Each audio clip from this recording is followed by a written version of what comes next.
I don't seem to be able to present things. Don't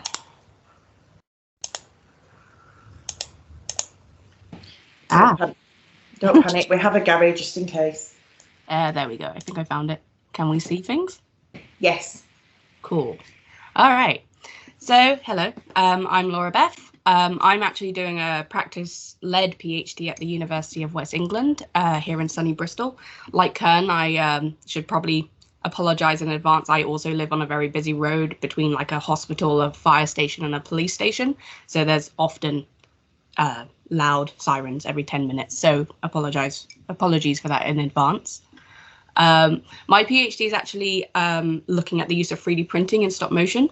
But today I'm going to be talking about my other work as a filmmaker and animator, in which I've largely started to sort of grow a reputation, at least in the local area, for making films about witchcraft and folklore, some of which you can see on the BBC, including the one I'm going to be talking about today. So this presentation will be quite different, I think, to everyone else's, in the fact that it's coming from the position of the filmmaker. So we'll see how that goes. So yeah, so to go back a little bit, a while ago, I formed a collective with two colleagues of mine called Weird Eye. So here you can see some of the work we've done. We work for clients on a mix of projects, predominantly using digital 2D animation. We initially set up to make a short film, or to make short films after we graduated from our master's degree. Because there's often a kind of sharp decline in animation or animators making personal work or short films after graduating due to the lack of funding and the time it takes to make them, especially once you enter the job market. So we wanted to keep making creative work as well as fulfilling our career aspirations. So we really wanted to make films around, or we wanted to make an anthology of films around the idea of bad luck. So we started looking at various resources for cultural taboos, folklore and superstition, and started brainstorming ideas. And as a trio of women, we were really drawn to the ones about menstruation, of which there were dozens, and many were totally bizarre and contradictory. And I decided I wanted to develop these into a narrative. And I couldn't help notice how often these superstitions were linked to things that went against how standard health knowledge, such as hygiene, and also how often they seem to be tinged with a kind of negative, unclean, or dangerous connotations. So after coming up with a loose narrative, I started looking for an artist to work with for the kind of visuals of the film, because I wanted to look at making a film in a different style to the work we'd already created. And I'd been following Carl James Mountford's work for quite a long time. So I decided to get in contact with him to create the artwork for the central character of the film. And to my surprise, he got back to me. And after a few questions and talking about the project, he did some initial concepts. Carl is predominantly known for book cover designs and children's books. And you can see a lot of his work in bookstores, most bookstores, primarily for young adult books. And I've been tinkering with the design for a while. And then I saw a call out for funding through a local organization called Calling the Shots.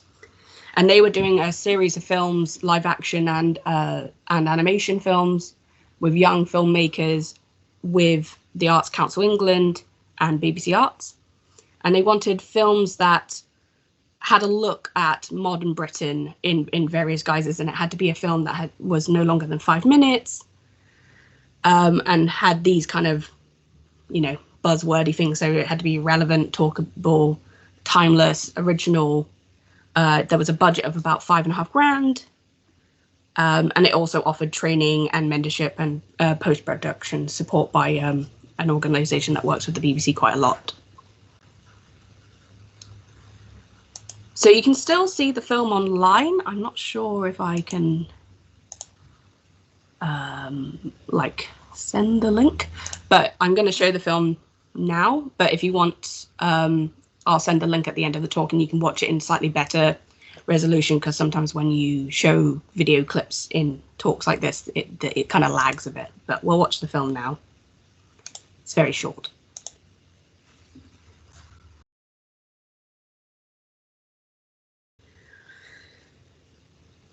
So when I was making the film, I read a lot about menstruation and witch tradition from both pop culture, scientific, anthropological, and current and historical cultural positions. But as a fictional story, it also had to fit within narrative arcs to make it an engaging watch as a film and fit within the requirements of the BBC's project. Superstitions and beliefs centered around menstruation, both the blood itself and those who bleed, are prevalent throughout almost every culture, gender, and ethnicity on Earth.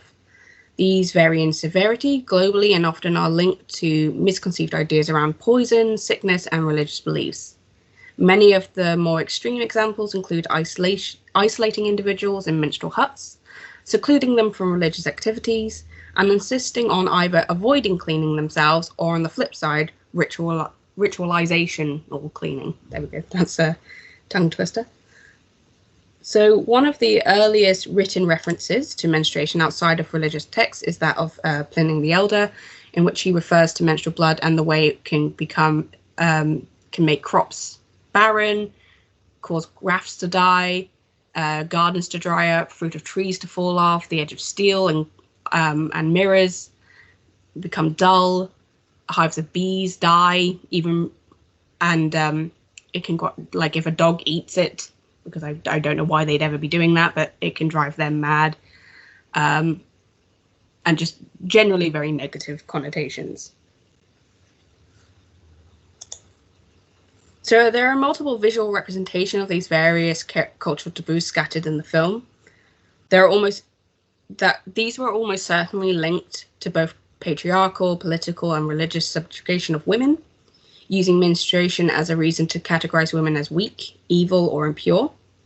However, there hasn't been, at least in my reading so far, anything that offers a wholly satisfactory reason as to why this is. As with most things, I believe it stems from fear. Misunderstood things are often feared. Fear is a powerful thing that sways people of all backgrounds, gender, and sometimes that is often revealed in horror films, particularly that of folk horror.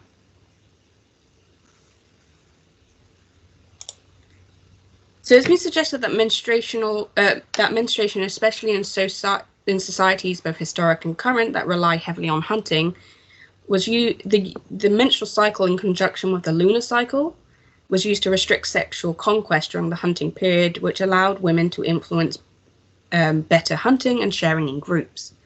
This suggests that the narrative around menstruation may have been perceived to give women power and give them control over their social group. One of the things that I wanted to achieve with this film was to not dwell on these superstitions as being completely negative.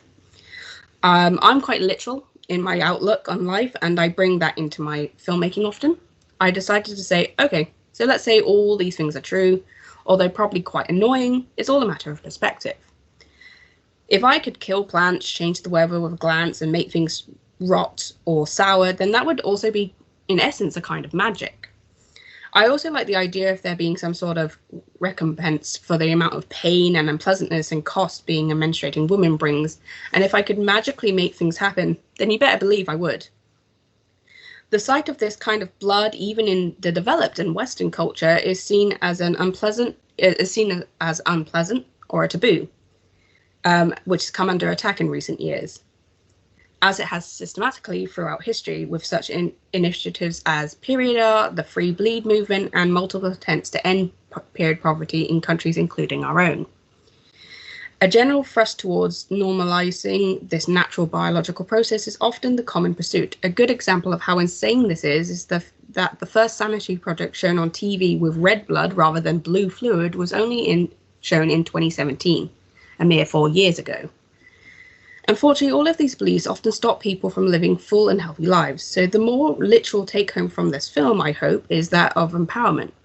Well, with all of the amazing things a period represents, such as fertility, womanhood, and a healthy working body, we are amazingly powerful beings that can bear pain like no other and are strong for it. We embody a deep-rooted ancestral power that can be harnessed. In the film, blood is used to create a correlation between the pain and anxiety peaks of the character. the increased narrative tension and the amount of blood seen on screen. This was also done to challenge the audience to accept the presence of the blood in its context in the daily routine of the woman and use their inherent fear. The blood, along with elements and tropes from folk, occult, and paranormal horror films such as Carrie, Rosemary's Baby, The Exorcist, Midsummer, and The Witch, also increased the sense of tension in the audience, albeit probably more for the horror fans amongst us. So these parallels in blood, horror, and fear of women brought me to consider witchcraft and witch culture, which is enjoying somewhat of a revival at the moment, as a metaphor for empowerment. There are elements of divination, astral projection, in the way she glimpses and is later enveloped by her ancestral female counterpart, which then affects her current life. There are nods to witch, occult, and Wicca practices dotted throughout the scene, such as crystals, candles, books, symbols, drying herbs and flowers, as well as a witch's altar on her cupboard in her bedroom. There is also a recurring familiar of the goat that represents her nurturing or maternal side. The levitation that happens throughout the film is symbolic of her inner power, first uncontrollable and threatening, then controlled and empowering. In some witching traditions, it's believed that a woman's power is strongest during her menstruation, and the blood released during this time has life-giving powers. Menstrual blood is perceived to have been used in blood magic both innocently and with more dangerous connotations. Historically, it's seen in Egyptian, Roman, as well as other manuscripts as a substance that can be utilized to give everlasting life, creating love potions, and give physical control over another to the maker.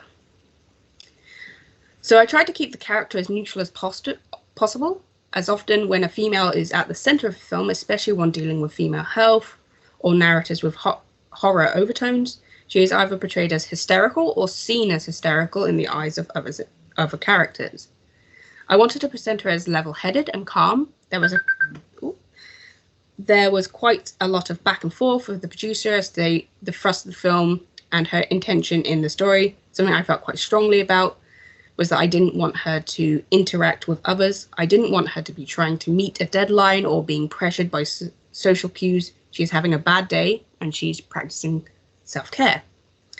The note on the fridge was a kind of narrative compromise, but it was something I felt she would feel required her presence and was something that linked her to other themes in the films. Perhaps she doesn't want children herself, but she is a supporter of her friends who do. She is part of a community and not solely isolated as she is in the day the film takes place, but she is happy in her own company. This in turn also links to the preconceived notion of witches who, amongst other things, are represented in media as healers, midwives, integral members of the community, and often outspoken. They were sometimes perceived as loners, foul-tempered or overly strong-willed. They were succubi or crones. But as we commonly know now, or at least we hope we do, they were simply people that did not conform to the status quo of the day or were simply unfortunate targets by others. Witchcraft and menstruation have common threads in their association with both good and bad aspects of nature, life, and women. Perception and attitudes play a vital role in how they are treated. My hope is that my film will open further conversations thematically and filmically in these subjects. And these are just a selection of festivals the film's played at, just to sort of show the kind of audiences that are sort of enjoying, I guess, the film, which is predominantly animation festivals, horror festivals, and female-focused festivals. Cool, that's me.